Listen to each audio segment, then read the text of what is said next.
Une matinée de réflexion sur la liberté de la presse en RDC a été organisée par le Conseil supérieur de l'audiovisuel et de la communication en partenariat avec l'Union européenne et le Bureau conjoint des Nations unies aux droits de l'homme. C'est vendredi 19 mai 2023 au Pullman Hotel à Kinshasa. À l'entrée de jeu, le patron du CESA, Christian Bossembe, a souhaité la bienvenue à tous les panélistes venus répondre présents à cette grande matinée de réflexion. Après la célébration de la Journée internationale de la liberté de la presse, les conseils supérieurs de l'audiovisuel se sont véritablement honorés par votre présence, parce qu'il faut rappeler qu'en dépit de toutes vos occupations, vous avez accordé votre temps.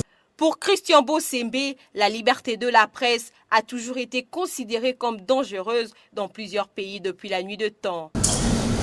Depuis la nuit de temps, la presse a toujours soulevé de grandes questions. Et les grandes questions se trouvent au cœur soit de bouleversements sérieux des civilisations, soit de redressement de sociétés. L'histoire de la presse est intimement liée à celle de l'homme sur terre.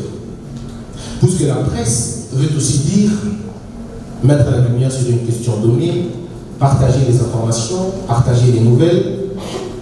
Et cette pratique n'a jamais été aisée, et ça depuis le début de l'humanité.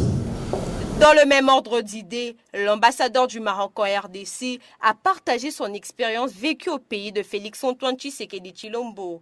Pour lui, les journalistes congolais doivent beaucoup plus singulariser les discours de la haine. Les icônes de la presse congolaise n'ont pas manqué à cette matinée de réflexion sur la liberté de la presse en RDC. Jean-Marie Kassamba, Willy Kalingai, Jean-Pierre Kibambi Shintoa ainsi que José Nawej ont réfléchi autour de la responsabilité du journaliste dans la quête de la liberté de la presse.